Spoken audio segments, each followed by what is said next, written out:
Hello दोस्तों, मैं शिवानी सिंह। एक बार फिर से स्वागत है आप सबका मेरे यूट्यूब चैनल शिक्षा विद चाचा पर। आज जिस वीडियो के बारे में हम बात करने जा रहे हैं, जिस टॉपिक को हम पढ़ने जा रहे हैं, उसका नाम है सिंधु घाटी सभ्यता। बताते चलें कि इससे पहले भी इस टॉपिक पर हम एक वीडियो कवर कर चुके हैं, यानी कि सिंधु घाटी सभ्यता पार्ट 1 कंप्लीट हो चुका है और आज है बारी पार्ट 2 की। पार्ट 1 में हमने क्या देखा है? पार्ट 1 में हमने देखा कि सिंधु घाटी सभ्यता क्या थी, कब थी और कैसे थी। ठीक है, यानी कि सिंधु घाटी सभ्यता क्या थी, कब थी और कैसे थी, ये सारी बातें हम पार्ट 1 में कर चुके हैं। क्या थी में सिंधु घाटी सभ्यता आखिर क्या थी, इसको पढ़ना आखिर इतना ज़रूरी क्यों था, इसको पढ़ना इतना रोचक क्यों है, इसमें ऐसी क्या रोचक जानकारी है, यानी कि सिंधु घाटी सभ्यता के लोग में क्या खासियत थी कि वो इतनी अहम भूमिका रखते हैं पूरी इतिहास में, उनका रहन सहन कैसा था, ये सारी बातें हम देख चुके हैं। कब थी, यानी कि सिंधु घाटी सभ्यता का इतिहास, कि कैसे रेलवे लाइन की जब पटरियाँ बिछाई जा रही थी तब बर्टन बंधु को ईंटों के बारे में जानकारी मिलती है, कैसे वो कनिंघम को बताते हैं, कैसे जॉन मार्शल तक का सफ़र होता है और दयाराम की सहानी से हड़प्पा को खोजा जाता है, और कैसी थी, यानी कि कहाँ तक उनका विस्तार था। यानी कि जानकारी के लिए बता दूं कि जो इंडस वैली सिविलाइजेशन है उसका विस्तार अगर देखा जाए तो वो 3 देशों में है, भारत में यानी हिंदुस्तान, पाकिस्तान और अफ़गानिस्तान में है। लेकिन हम भारतीय इतिहास में, यानी कि भारत का जो प्राचीन इतिहास है उसमें जो पढ़ते हैं, जिस क्षेत्र को पढ़ते हैं वो है हिंदुस्तान और पाकिस्तान। तो कैसे में हम ये सारी बातें फर्स्ट वीडियो में देख चुके हैं कि उसका सबसे उत्तरी छोर कौन सा था, यानी कि ऊपर का सबसे निचला छोर कौन सा था, दक्षिणी छोर, सबसे पूर्वी छोर कौन सा था, सबसे पश्चिमी छोर कौन सा था, ये सारी बातें हम देख चुके हैं। यानी क्या, कब, कैसी का पूरा टॉपिक हम कवर कर चुके हैं। उसके लिए आपको फर्स्ट वीडियो देख लेना ज़रूरी है, तभी ये जो सेकंड पार्ट है वो आपको अच्छे से समझ में आएगा कि आखिर ये सारी चीज़ें हैं क्या। तो फर्स्ट वीडियो का लिंक जो है मैं डिस्क्रिप्शन में डाल दूँगी, या फिर इस चैनल की प्लेलिस्ट पर भी आपको पूरे वीडियोज़ आसानी से मिल जाएंगे। तो इस वीडियो में जो हम देखेंगे, इस वीडियो में हम देखेंगे कि जो, जैसे कहने का मतलब, सिंधु घाटी सभ्यता में हमें अलग अलग नगर मिले, अलग अलग क्षेत्र मिले। ठीक है, मतलब हमने सिंधु घाटी सभ्यता में देखा कि हमें खुदाई के दौरान बहुत बड़े बड़े नगर मिल रहे थे। ठीक है, अब उनकी ओवरऑल जो खासियत थी वो हम फर्स्ट वीडियो में देख चुके हैं, लेकिन इंडिविजुअल नगर की क्या खासियत थी और इंडिविजुअल नगर से हमें क्या क्या साक्ष्य मिले हैं, ये हम इस वीडियो में देखेंगे। यानी कि हम देखेंगे कि जैसे बलूचिस्तान में कौन कौन से नगर पाए गए, सिंधु क्षेत्र में कौन कौन से नगर है, राजस्थान, हरियाणा, पंजाब में कौन कौन से नगर हैं, और उन नगरों में क्या क्या साक्ष्य हमें मिले जो एग्जामिनेशन पॉइंट ऑफ व्यू से बहुत ज़रूरी हैं। यानी वो सारी जो, यानी कि जो फर्स्ट वीडियो है वो तो हमारी जानकारी के लिए ज़रूरी है, हमारी रुचि बढ़ाने के लिए ज़रूरी है, लेकिन जो ये वीडियो है इससे आपके सीधे एग्ज़ाम में क्वेश्चंस आएंगे। ठीक है, यानी कि सीधा पूछ लेगा गेहूं और जौ के साक्ष्य कहाँ से मिले, सीधा पूछ लेगा विशाल स्नानागार कहाँ से मिला, अन्नागार कहाँ से मिला। तो ये सारी चीज़ें हम इस वीडियो में देख रहे हैं। तो शुरुआत करते हैं। सबसे पहले इसको कैटेगराइज करने के लिए एक एक शहर पढ़ने से अच्छा है पहले हम इसको एक कैटेगरी में डालें और ये देखें कि किस क्षेत्र में, यानी कि किस क्षेत्र में कौन कौन से नगर पाए गए। तो हम क्षेत्र और नगर, टॉपिक है क्षेत्र और नगर। आप फटाफट से कॉपी पेन उठाइए और ये सारी चीज़ें नोट डाउन करना स्टार्ट कर दीजिए, या फिर वीडियो का स्क्रीनशॉट ले लीजिए और इसको याद करने की कोशिश करिएगा। ठीक है, क्षेत्र और नगर में सबसे पहले हम बलूचिस्तान, यानी कि जो पाकिस्तान में है, यानी वो वाला हिस्सा जो पाकिस्तान में है, उसमें कौन कौन से नगर आते हैं। तो बलूचिस्तान क्षेत्र में कौन कौन से नगर हैं? सुतकांगेडोर, सुतकाको, बालाकोट। ठीक है, सुतकांगेडोर, सुतकाको और बालाकोट। साथ ही हम देख लेते हैं ये किस नदी किनारे स्थित है। आपको जैसे कि पता है सिंधु घाटी सभ्यता, पूरी सिंधु घाटी सभ्यता जो थी वो नदी के आसपास की सभ्यता थी, इसीलिए इसका नाम भी तो इंडस वैली सिविलाइजेशन है, यानी ऐसी सभ्यता जो इंडस नदी के किनारे किनारे थी। लेकिन इंडस नदी यानी कुछ उसकी सहायक रही होंगी या फिर कुछ अन्य नदियों की भी किनारे थी। पूर्णतः इंडस वैली सिविलाइजेशन मतलब इंडस नदी के ही किनारे थी ऐसा कहना सही नहीं होगा, लेकिन हाँ मैक्सिमम पार्ट जो है वो इंडस से ही मिलते जा रहे थे। और शुरुआती दौर में सिर्फ और सिर्फ जितने नगर खोजे जा रहे थे वो सिविलाइजेशन कहाँ बसी हुई थी? इंडस नदी के किनारे, इसीलिए हमने इसको नाम दे दिया था इंडस वैली सिविलाइजेशन। तो बलूचिस्तान में हमने देखा सुतकांगेडोर, सुतकाको और बालाकोट। याद कर लेना है सुतकांगेडोर, सुतकाको और बालाकोट। सुतकांगेडोर हमें दाश्क नदी से मिलता है। ठीक है, सुतकांगेडोर हमें दाश्क नदी के किनारे से मिलता है। सुतकाको हमें सादोकौर नदी के किनारे से मिलता है और बालाकोट हमें विदार नदी के किनारे से मिलता है, ठीक है। सुतकांगेडोर दाश्क नदी, सुतकाको सादोकौर नदी के किनारे और बालाकोट विदार नदी के किनारे और ये पूरा क्षेत्र जो है बलूचिस्तान का था, यानी बलूचिस्तान में मिला है हमें सारे नगर। सिंधु क्षेत्र देख लेते हैं, जैसे कि सिंधु क्षेत्र कहने का मतलब जो इंडस वैली सिविलाइजेशन जैसे नाम पड़ा, तो वहाँ से हमें कौन कौन से नगर मिले जो सिंधु नदी के किनारे बसे हुए थे। तो सबसे पहले जिसका नाम बहुत प्रचलित है वो दोनों नगर यहीं से थे, जैसे मोहनजोदारो और हड़प्पा, ठीक है, मोहनजोदड़ो और हड़प्पा। तो मोहनजोदड़ो की बात करें तो सिंधु नदी के किनारे, हड़प्पा की बात करें तो रावी नदी के किनारे, ये भी सिंधु का ही क्षेत्र है। चनहुदड़ो की बात करें तो ये भी सिंधु नदी के किनारे थी। जूरी जोदड़ो इसी में आता है और फिर अली मुराद यानी विशुला नदी के किनारे था, ठीक है। फिर से देख लें, मोहनजोदड़ो मतलब जितना जोदड़ो है सब इसमें ही है, ठीक है, सिंधु क्षेत्र में ही है। मोहनजोदड़ो, हड़प्पा, चनहुदड़ो, जूरी जोदड़ो और अली मुराद, ठीक है। मोहनजोदड़ो सिंधु नदी, हड़प्पा रावी नदी, चनहुदड़ो सिंधु नदी, जूरी जोदड़ो और अली मुराद विशुला नदी। अच्छा, आप सोच रहे होंगे कि हमने कुछ ही नदियाँ क्यों लिखी हैं, सारी क्यों नहीं लिखी। तो एग्जामिनेशन पॉइंट ऑफ व्यू से जितना ज़रूरी है मैंने वो सारी चीज़ें लिख दी हैं। बाकी मतलब क्या होता है ना, स्मार्ट जो स्टडी होती है वो ये होती है कि आपको सब कुछ नहीं पढ़ना होता है, आपको ये जानना ज़रूरी होता है कि आखिर फॉर एग्ज़ाम्पल एक मोटी बुक है, ठीक है, एक मोटी बुक में सब कुछ पढ़ लेना बुद्धिमानी नहीं है। बुद्धिमानी इसमें है कि आप ये जान लें कि उनमें से छोड़ना क्या है, ठीक है। तो आपको सब कुछ रटना ज़रूरी नहीं है। स्मार्टनेस इसमें है कि आप ये कैटेगराइज कर लें कि आपको क्या पढ़ना है और कितना पढ़ना है, ठीक है। तो बस इतना पढ़ें, इतना काफ़ी है आपके एग्ज़ाम के लिए। तो चनहुदड़ो सिंधु नदी, हड़प्पा रावी नदी, मोहनजोदड़ो सिंधु नदी और अली मुराद विशुला नदी, ठीक है। फिर आ जाते हैं राजस्थान वाले क्षेत्र में, यानी कि हम पाकिस्तान और सिंधु क्षेत्र को ख़त्म कर चुके हैं। अब थोड़ा इंडिया में आ जाते हैं, ठीक है। इंडिया में हम देख लेते हैं राजस्थान में। सबसे पहले राजस्थान में कालीबंगन किसके किनारे है? घग्गर नदी के किनारे। राजस्थान, कालीबंगन, घग्गर नदी के किनारे। कालीबंगन का मतलब होता है बैंगल। बंगन से याद आप कर सकते हैं बैंगल, यानी जहाँ से हमें चूड़ियों के साक्ष्य मिलेंगे, हम आगे पढ़ेंगे, ठीक है। हरियाणा में एंटर करते हैं। हरियाणा में हमको क्या मिलता है? बालू स्थल मिलता है, मिठातल मिलता है, राखी गढ़ी मिलता है और बनावली मिलता है, ठीक है। क्या क्या मिला हरियाणा से? बालू स्थल मिला, मिठातल मिला, राखी गढ़ी मिला, बनावली मिला। यानी ऐसे याद कर लो कि बालू मिला, राखी मिला, ठीक है, और बालू या राखी से हमें कुछ बनाने वाला बनावली मिला, ठीक है, और मिठातल मिला, ठीक है। ये चीज़ें हमें मिली हरियाणा से। इसमें राखी गढ़ी स्पेशल इसलिए है, इसमें देख रहे हैं आप स्टार लगा हुआ है, राखी गढ़ी इसलिए स्पेशल है क्योंकि अभी तक अगर बात की जा रही थी कि सबसे बड़ा नगर कौन सा है, यानी सबसे विशाल क्षेत्र यानी विशाल साइट कौन सी है, तो सबसे विशाल साइट में अभी तक नाम आता था धौलावीरा का, ठीक है, धौलावीरा। लेकिन क्योंकि राखी गढ़ी की जो खुदाई है वो इतनी व्यापक रूप से नहीं हो पाई थी, लेकिन 2002 के दौर में, मतलब कि जब 2000 का टाइम आया, यानी कि 2000 ईसा से इसकी अच्छी सी खुदाई होने लगी और फिर ये पता चला कि जो सबसे बड़ी साइट आज तक खोजी गई वो है राखी गढ़ी, इसीलिए मैंने इस पर स्टार लगाया, राखी गढ़ी, ठीक है। बनावली सरस्वती नदी के किनारे है, लेकिन एग्जामिनर ये पूछ लेगा, ऑप्शन में सरस्वती नहीं देगा, ऑप्शन में देगा रंगोई नदी। तो ऐसा हम क्यों बोलते हैं? क्योंकि आपको पता है कि सरस्वती नदी सूख चुकी है, ठीक है, सरस्वती नदी सूख चुकी है, तो यहीं पर आके मिलती है रंगोई नदी, इसीलिए हम लोग क्या बोल देते हैं कि बनावली किसके किनारे स्थित है? रंगोई नदी। तो अगर रंगोई ऑप्शन में है तो आप रंगोई ज़रूर लगाएं, लेकिन अगर सरस्वती ऑप्शन में है, रंगोई नहीं है, तो आप सरस्वती को भी टिक लगा सकते हैं। फिर थोड़ा और नीचे आ जाते हैं, पंजाब की तरफ आ जाते हैं। पंजाब में हमने देखा चक 86, ठीक है, ये ऐसे पंजाब से थोड़ा ऐसे मिलने वाला नाम लग रहा है ना, कि जैसे फीलिंग आ रही है पंजाब की। चक 86, ठीक है। रोपड़ वेरी स्पेशल, हमेशा क्वेश्चन आता है।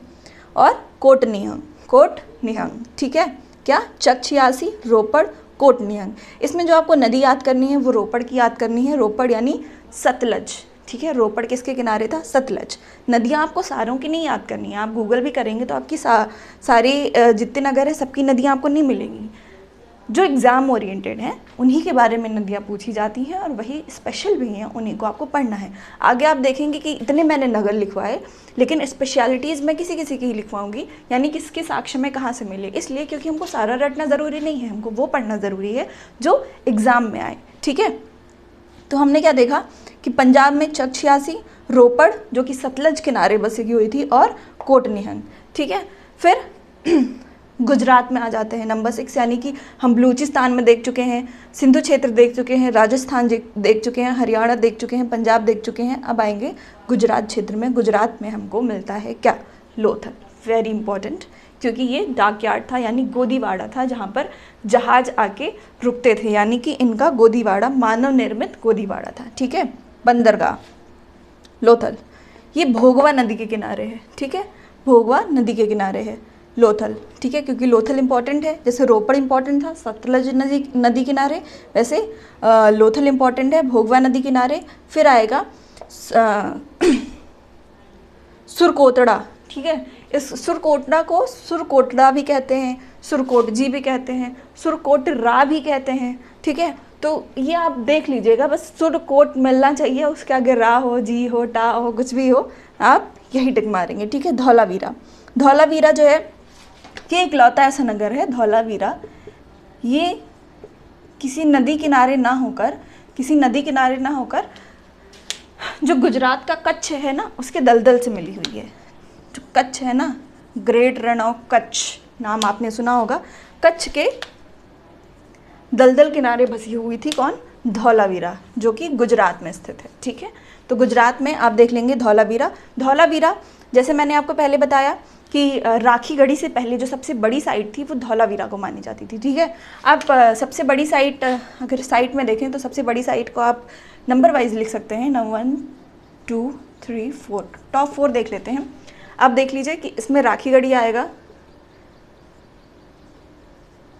राखीगढ़ी। ठीक है, इसमें धौलावीरा आएगा, धौलावीरा, और इसमें मोहनजोदड़ो आएगा, थर्ड में मोहनजोदड़ो, मोहन जी आएंगे, और फोर्थ में आएगा हमारा हुर्र हड़प्पा। ठीक है, ये देख लीजिए कि जो सबसे लार्जेस्ट साइट थी वो कौन कौन सी थी, यानी कि जो सबसे विशाल नगर मिल रहे थे, विशाल क्षेत्र मिल रहा था, क्षेत्र कहना ज़्यादा सही होगा कि जो ज़्यादा विशाल क्षेत्र था, क्योंकि अगर नगर की बात की जाए, यानी कि अगर ये पूछा जाए कि सबसे विशाल सबसे बड़ा शहर कौन सा था, तो ऑफकोर्स आप मोहनजोदड़ो को टिक मारेंगे, क्योंकि विशाल शहर होने में और विशाल क्षेत्र होने में फ़र्क है। विशाल क्षेत्र में मतलब एक बड़ी जगह की बात की जा रही है। ठीक है, कि बहुत बड़ी जगह है, कहने का मतलब कि जगह एरिया में तो बड़ी है, जगह एरिया में तो बड़ी है, लेकिन वहाँ पर शहरीकरण यानी कि जो व्यवस्था थी वो थोड़ी ही दूर में लागू है। ठीक है, तो ऐसे में हम बोलेंगे कि इस शहर की बात अगर हम करें, तो इस शहर की बात करें तो यानी कि जो पूरा ऑक्युपाइड एरिया की अगर हम बात करें तो वो तो क्षेत्र में आ जाएगा। ठीक है, जैसे कि राखीगढ़ी है, उसका ऑक्युपाइड एरिया तो ज़्यादा है, लेकिन वहाँ पे व्यवस्था इतनी रूप से विकसित नहीं थी। लेकिन अगर हम शहर की बात करें, इंडिविजुअल शहर की बात करें, तो कोई शहर जो बहुत व्यापक रूप से विकसित था और वहाँ से हमको सबसे ज़्यादा चीज़ें मिली हैं, वो था मोहनजोदड़ो। ठीक है, मोहनजोदड़ो। तो कहाँ तक की हम बात कर चुके हैं? गुजरात में हमने देखा लोथल हमको मिलता है भोगवा नदी किनारे, कोटरा मिलता है, धौलावीरा मिलता है कच्छ गुजरात में, पाटन मिलता है, और रंगपुर महार नदी के किनारे। मुझे पता है कि आपको रंगपुर दिखाई नहीं दे रहा होगा, लेकिन हाँ, यहाँ पर पाटन है और पाटन के जस्ट नीचे है रंगपुर, और रंगपुर किस नदी के किनारे है? महार नदी के किनारे। लिख लीजिएगा, इंपॉर्टेंट है। ठीक है, रंगपुर महार नदी के किनारे। ये सारी चीज़ें तो क्लियर हो गई कि किस शहर में हमें किस क्षेत्र में हमें किस किस नगर के साक्ष्य मिले। ठीक है, अब आ जाते हैं हम सिंधु घाटी सभ्यता पर। ठीक है, सिंधु घाटी सभ्यता पर मतलब कि एक एक नगर लेंगे और ये जानेंगे कि किस नगर से हमें क्या स्पेशल साक्ष्य मिले हैं। तो ये देखिए, सबसे पहले हड़प्पा की बात करते हैं। जिस नगर के बारे में हम पढ़ रहे होंगे उस नगर के साथ साथ हम ये भी जान लेते हैं कि जो है इसकी खोज किसने की। ठीक है, इसकी खोज किसने की, ये भी तो इम्पोर्टेंट है। तो हड़प्पा, ठीक है, हड़प्पा की खोज किसने की? दयाराम साहनी ने की। हड़प्पा की खोज दयाराम साहनी 1921 में, आपको सबको पता है 1921 में। दयाराम साहनी ने किसके साथ मिलकर, जॉन मार्शल के साथ मिलकर, पुरातत्व विभाग के जो अधिकारी रहते हैं उनके साथ मिलकर दयाराम साहनी हड़प्पा की खोज कर लेते हैं। और ये पहला नगर, खोजा जाने वाला पहला नगर था, इसीलिए इस सभ्यता को हड़प्पा सभ्यता के नाम से भी जानते हैं। ये सारी बातें हम फर्स्ट वीडियो में देख चुके हैं, ठीक है। यहाँ से क्या मिला, यहाँ से मिली तांबे की इक्का गाड़ी। सीधे सीधे रटने का सवाल है कि क्या मिला, तांबे की इक्का गाड़ी, तांबे गलाने की भट्ठी, तांबे गलाने की भट्ठी और अन्नागार मिला, ठीक है। फिर स्त्री गर्भ से निकलने वाला पौधा, यानी कि स्त्री, एक मिनट,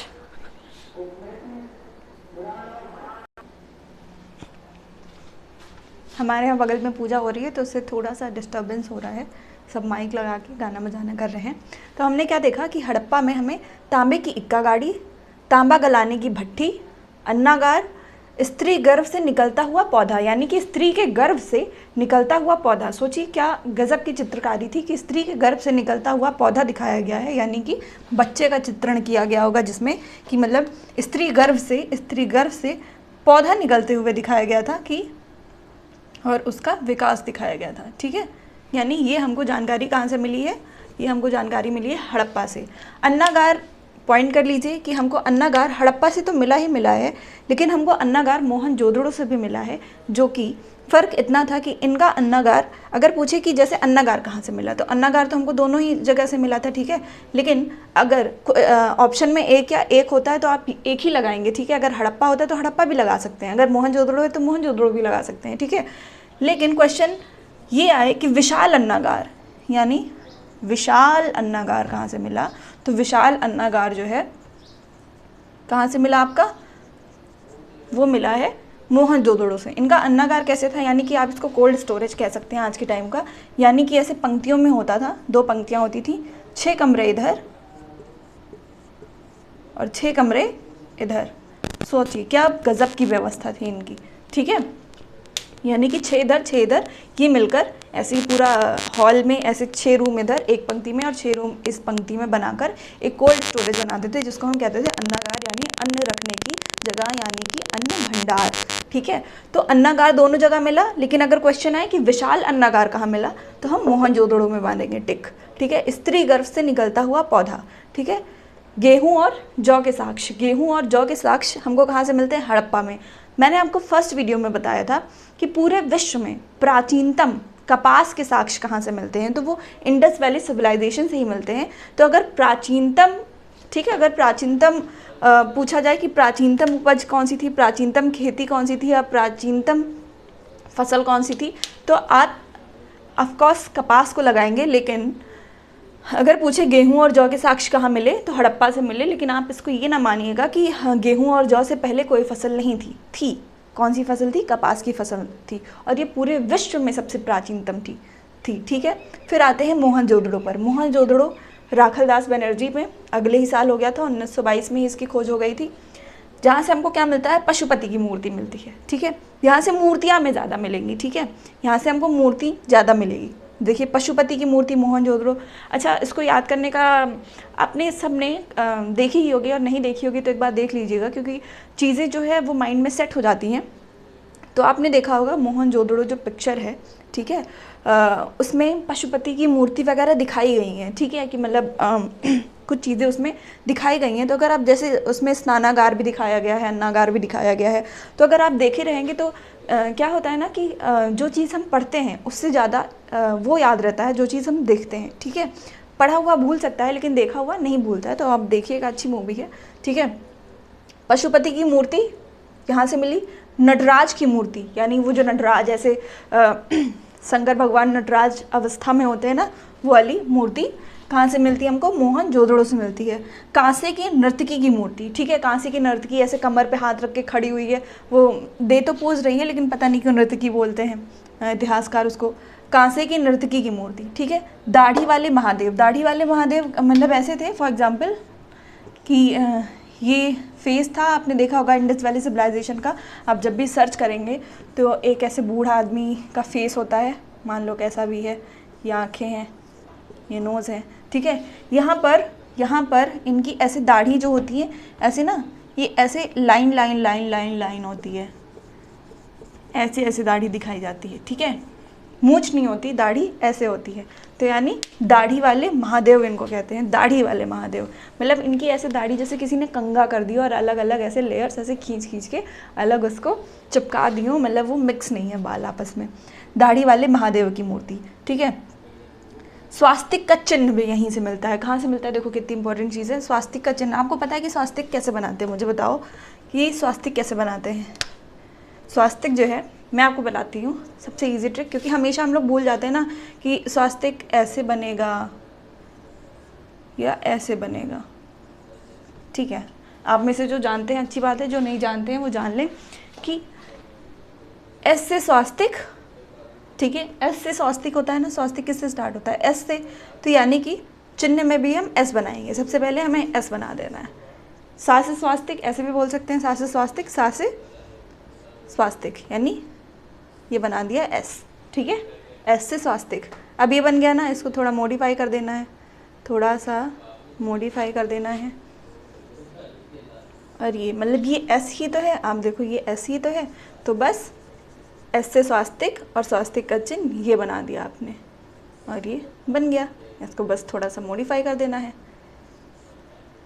हो गया, ठीक है, स्वास्तिक। तो पशुपति की मूर्ति, नटराज की मूर्ति, काशी की नर्तकी की मूर्ति, दाढ़ी वाले महादेव की मूर्ति और स्वास्तिक चिन्ह। सोचो कि जब इतने सारे मूर्ति भगवान ये सब मिल रहे हैं तो स्वास्तिक का चिन्ह भी यहीं पर दे दिया। आप मूवी देख लेंगे तो इस बात से अच्छी तरह परिचित हो ही जाएंगे कि विशाल स्नानागार और विशाल अन्नागार भी यहीं मिले थे, ठीक है। जो अच्छा, विशाल स्नानागार जो है ये सबसे बड़ी इमारत है, ठीक है। यानी अगर क्वेश्चन ये आए कि पूरे सिंधु घाटी सभ्यता की सबसे बड़ी इमारत कौन सी है, तो वो है विशाल स्नानागार, ठीक है, विशाल स्नानागार।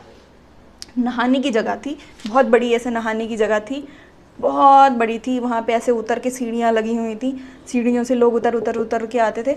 आप इस वीडियो के थंबनेल पर भी देख सकते हैं, उस पर विशाल स्नानागार का ही चित्र लगा हुआ है, विशाल स्नानागार, जिसमें बीच में पानी भरा हुआ है और इधर किनारे से पूरा स्ट्रक्चर दिया हुआ है स्विमिंग पूल जैसा, तो विशाल स्नानागार।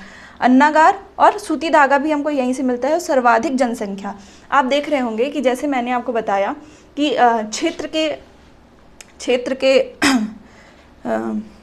अगर क्षेत्र को बेस मानकर देखा जाए तो सबसे बड़ी साइट कौन सी थी, राखीगढ़ी थी। लेकिन साथ ही साथ मैंने आपको ये बताया था कि अगर सबसे बड़े शहर, सबसे बड़े नगर की बात की जाए तो वो था मोहनजोदड़ो, ठीक है। सबसे विशाल शहर जो था वो मोहनजोदड़ो था। तो अगर ये विशाल था तो सर्वाधिक जनसंख्या होना भी लाजमी है। विशाल भी था तो सर्वाधिक जनसंख्या, यानी सबसे ज़्यादा लोग भी यहीं पर रहते थे। फिर चन्हुदड़ो आता है, जिसको गोपाल मजुमदार ने जिसकी खोज की थी। यहाँ से क्या मिला, काजल मिला, कंघा मिला, चूड़ी मिली, लिपस्टिक मिली। आप देख रहे हैं कि श्रृंगार के सामान जो है वो चन्हुदड़ो से ज़्यादा मिल रहे हैं, श्रृंगार के सामान चन्हुदड़ो से मिल रहे हैं। क्या मिला, काजल, कंघा, चूड़ी, लिपस्टिक, काजल, कंघा, चूड़ी, लिपस्टिक। अच्छी चीज़ क्या मिली, 4 पहिए वाली गाड़ी मिली। यानी कि ये सिर्फ श्रृंगार पर ही ध्यान नहीं दे रहे हैं, इनके पास एक स्पेशल चीज़ क्या है 4 पहियों वाली गाड़ी, ठीक है। बिल्ली का पीछा करते कुत्ते के पद चिन्ह मिले। बिल्ली का पीछा कर रहे हैं, देखो हमको कितनी चीज़ें अच्छी मिल रही हैं। हड़प्पा से हमको क्या मिला, स्त्री के गर्भ से निकलता हुआ पौधा मिला, बड़ी बात है। चन्हुदड़ो से क्या मिला, बिल्ली का पीछा करते हुए कुत्ते के पद चिन्ह। यहाँ पर मैं थोड़ी सी अपने पुरातत्व विभाग की तारीफ़ करना चाहूँगी कि वो लोग कितना आगे हैं कि C14 यानी कार्बन पद्धति से कितना कुछ पता लगा लेते हैं। सोचिए, ये पता लगाना कि बिल्ली का पीछा करते हुए कुत्ते के पद चिन्ह का पता लगा लेना, ये अपने आप में एक उपलब्धि है। फिर मनका बनाने का कारखाना, चन्हुदड़ो से क्या मिला, मनका बनाने का कारखाना। गोल और वक्राकार ईंटें मिली, यानी कुछ ईंटें जो थी यहाँ की गोल, या मतलब एकदम ऐसे राउंड ही नहीं रही होंगी, थोड़ा अंडा शेप में थी, ऐसे गोल ईंटें। और वक्राकार ईंटें मतलब ऐसी ईंटें थी जिसमें बीच में होल रहता है, बीच में थोड़ी सी जगह खाली होती है, वक्राकार की रहती हैं, ठीक है। तो वक्राकार ईंटें और गोल ईंटें मिली हमें देखने को। फिर आ जाता है हमारा लोथल, जो कि रंगनाथ राव ने इसकी खोज की थी। और लोथल किस नदी किनारे बचा है, आप मुझे बताएं। लोथल जो है, मैंने पहले बताया है कि भोगवा नदी के किनारे बसा हुआ है लोथल, ठीक है। तो ये मानव निर्मित बंदरगाह है, ये गोदीवाड़ा है, एक डॉकयार्ड है। यानी कि यहाँ पर इनके जहाज़, यानी कि आपको जैसे पता है, आपने ईरान, इराक, सीरिया वाले इलाके से ये लोग अपना व्यापार करते थे, यानी मेसोपोटामिया की सभ्यता से ये व्यापार से जुड़े हुए थे इंडस वैली सिविलाइजेशन के लोग।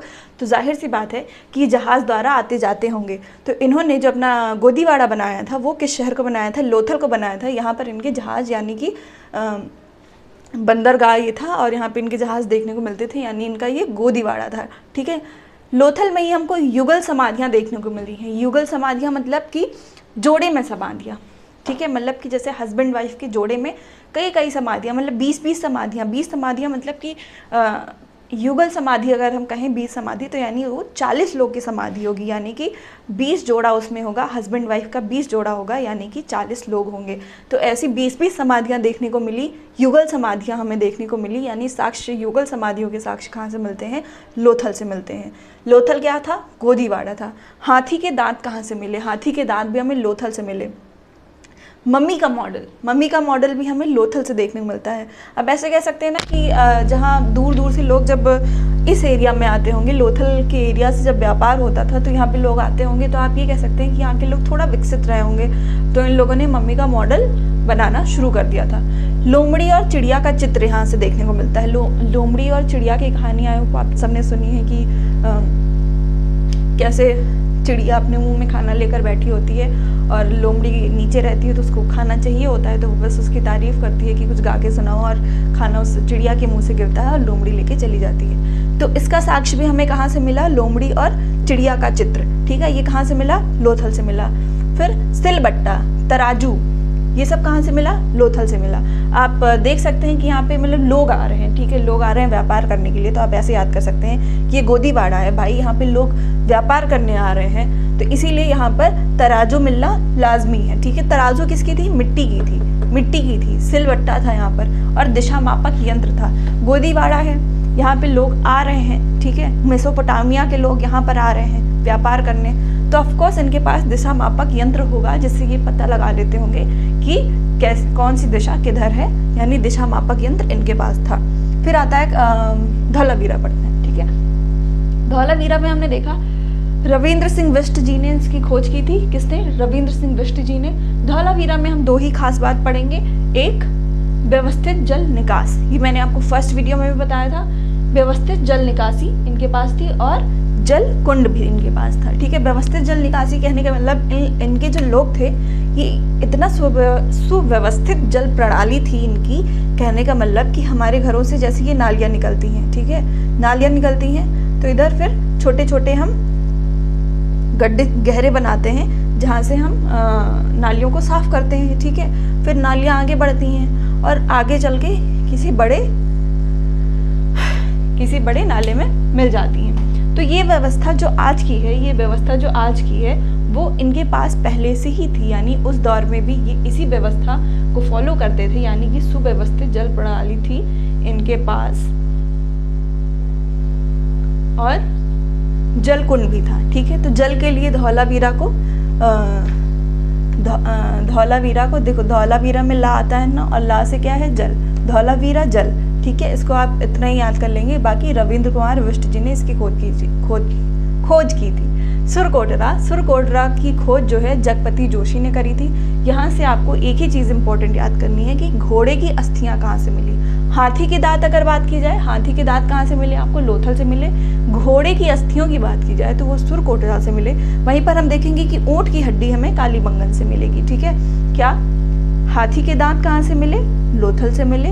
उसके बाद घोड़े की अस्थियाँ हमको कहाँ से मिली? सुरकोटरा से मिली। उसके बाद ऊँट की हड्डियाँ हमें कहाँ से मिलेगी?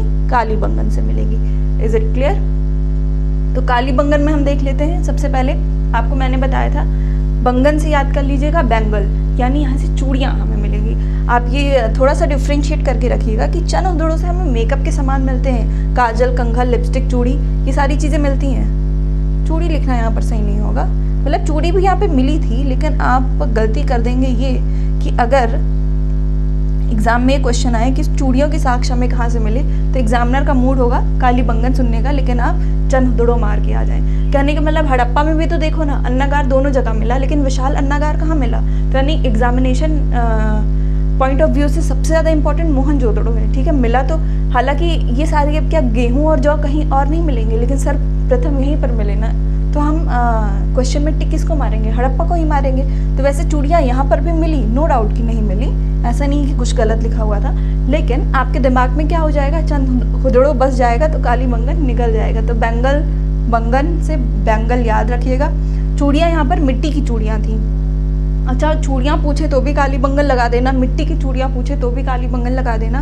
बट अगर काली बंगन ऑप्शन में नहीं है तो आप चना हुदड़ो पे भी जा सकते हैं, ठीक है।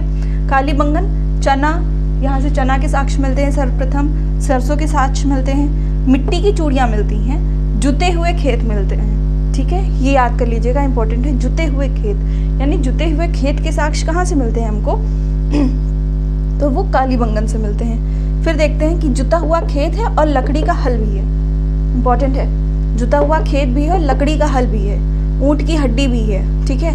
अग्निवेदियाँ और पकी ईंटें मिली, ठीक है। अग्निवेदियाँ, अगर कोई इसका तर्क तो नहीं बनता, बट आप याद कर सकते हैं कि जहाँ आग होगी वहीं पकी ईंटें होंगी, ठीक है। यहाँ पे जो ईंटें टेढ़ी मेढ़ी मिल रही थी हमको, वक्राकार गोल ईंटें, ये पकी हुई नहीं थी, ठीक है, ये, लेकिन यहाँ से पकी ईंटें मिली, मतलब हमको ये ध्यान रखना है कि जहाँ पे अग्निवेदियाँ होंगी यानी आग होगी तभी तो ईंटा पकाएंगे, तो अग्निवेदियाँ यानी पकी ईंटें। हालांकि इसका कोई तर्क नहीं है, ये लोग हमन कुंड वगैरह में, कर्मकांड वगैरह में विश्वास रखते थे, कहाँ के लोग, काली बंगन के लोग। यहाँ पे अग्निवेदियाँ मिली हैं, कुंड मिली हैं, और कर्मकांड यानी कि जादू टोना झाड़ फूक, इन सब में भी विश्वास था, कहाँ के लोगों को, काली बंगन के लोगों को। बनावली को देख लेते हैं। बनावली रविंद्र सिंह बिष्ट, धौलावीरा के भी खोजकर्ता कौन थे, रविंद्र सिंह बिष्ट थे। बनावली के खोजकर्ता भी रविंद्र सिंह बिष्ट थे। हालांकि धौलावीरा की खोज जो है वो जगपति जोशी ने करी थी, धौलावीरा की खोज जगपति जोशी ने करी थी, लेकिन इसकी विस्तृत खोज रविंद्र सिंह बिष्ट ने की थी, तो इसका वास्तविक खोजकर्ता जो है रविंद्र सिंह बिष्ट को ही माना जाता है, ठीक है। बनावली की खोज रविंद्र सिंह बिष्ट ने करी थी। यहाँ से मिला था मिट्टी का खिलौना, हल, और यहाँ से देखो बनावली में हमको क्या करना है, जैसे नाम है बनावली, है ना, तो मतलब सब कुछ बना है यहाँ पर, लेकिन यहाँ पर कुछ नहीं बना है, ये लोग सबसे पीछे हैं, ये लोग मिट्टी का सामान ज़्यादा यूज़ कर रहे हैं। मतलब मैंने 3 चीज़ें लिखी हैं और तीनों चीज़ें मिट्टी की हैं। यहाँ पर देखो मिट्टी के खिलौने मिल रहे हैं, यहाँ पे मिट्टी की चूड़ियाँ कहाँ थी, काली बंगन में थी, चूड़ियाँ तो काली बंगन, मिट्टी की चूड़ियाँ तो काली बंगन, ठीक है।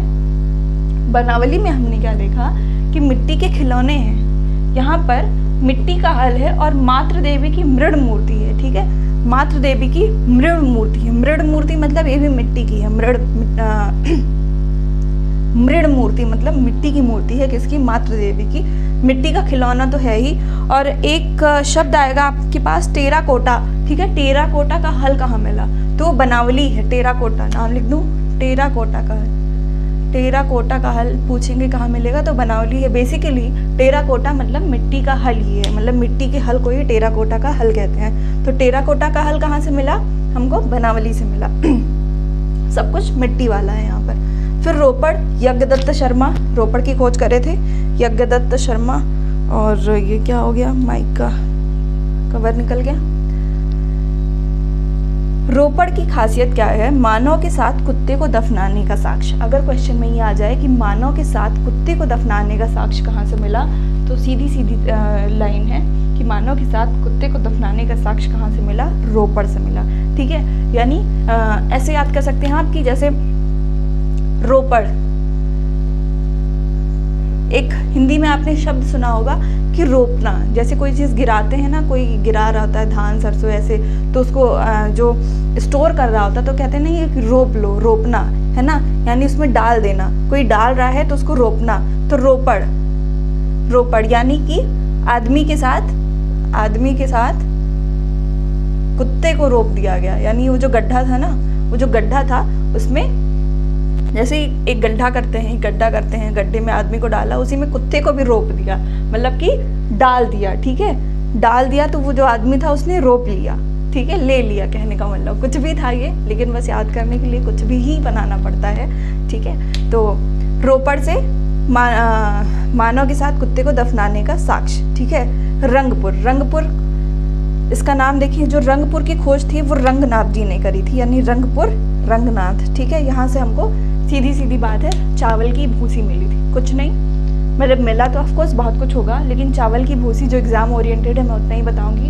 यहाँ से रंगपुर में क्या स्पेशल हम पढ़ेंगे कि चावल की भूसी के साक्ष्य हमको कहाँ से मिले, तो रंगपुर से मिले। अगर पूछे गेहूं और जौ के साक्ष्य कहाँ से मिले, तो हड़प्पा। कुछ कुछ चीज़ें यहाँ पे कन्फ्यूजिंग हैं, आप उसको बिल्कुल भी मिक्स नहीं करेंगे।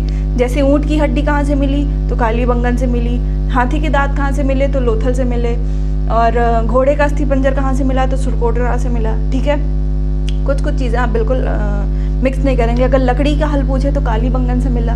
ठीक है, वहीं पर अगर टेराकोटा का हल पूछे तो आप बनावली ही लिखेंगे। मतलब कि कुछ कुछ चीज़ें जो हैं वो कन्फ्यूजिंग हैं, मिक्स कर देने वाली हैं, तो आप मिक्स नहीं करेंगे। जैसे कि चावल की भूसी अगर पूछे तो वो रंगपुर से मिली है, लेकिन अगर जौ और गेहूँ पूछे तो वो हड़प्पा से मिला है। ठीक है, तो बस इसी के साथ जो है हमारा पूरा इंडस वैली सिविलाइजेशन कंप्लीट होता है। ये वीडियो पूरी तरह से कंप्लीट हो चुका है। हाँ, मुझे पता है कि मैंने इसमें कुछ डेट्स नहीं लिखी हैं कि किसकी खोज कब हुई थी, तो वो मुझे इतनी ज़रूरी नहीं लगी, और उसके लिए तो गूगल है ही। ठीक है, जो आपको नहीं मिलता है गूगल पर वो सारी चीज़ें यहाँ पर हैं। ठीक है, और इस पर आप पूरा विश्वास कर सकते हैं कि ये जितने भी टर्म्स लिखे हुए हैं इनमें से कुछ गलत होने के चांसेस 98% नहीं है। 98% नहीं है, मतलब कि 98% की गारंटी है कि इस बोर्ड पर जो भी बात लिखी हुई है वो 98% गलत नहीं हो सकती, क्योंकि ये मेरी बहुत मेहनत और बहुत सारे रिसर्चेस का नतीजा है, मेरी इतने सालों की पढ़ाई का नतीजा है। तो इसके गलत होने के कुछ संभावना बहुत कम है। हाँ, ये हो सकता है कि कुछ टॉपिक मैंने इनमें जानकर ना लिखे हों, जो मुझे एग्ज़ाम ओरिएंटेड इतना ज़रूरी ना लगा हो, इतना इम्पोर्टेंट ना लगा हो कि हाँ ये क्वेश्चन भी एग्ज़ाम में आएगा। मैंने जैसे पहले भी बताया कि सब कुछ पढ़ लेना ज़रूरी नहीं है, ये जानना ज़रूरी है कि क्या छोड़ना है। तो बस ये टॉपिक आपका कंप्लीट हो चुका है, और अगला टॉपिक हम वैदिक सभ्यता के पर देख रहे होंगे। वैदिक सभ्यता के बारे में अच्छे से पढ़ और समझ रहे होंगे। तो अगर आपको ये वीडियो पसंद आए तो चैनल को सब्सक्राइब भी कर दें, वीडियो को लाइक भी कर दें, और बेल आइकन को प्रेस करना तो बिल्कुल मत भूलें। ठीक है, थैंक यू।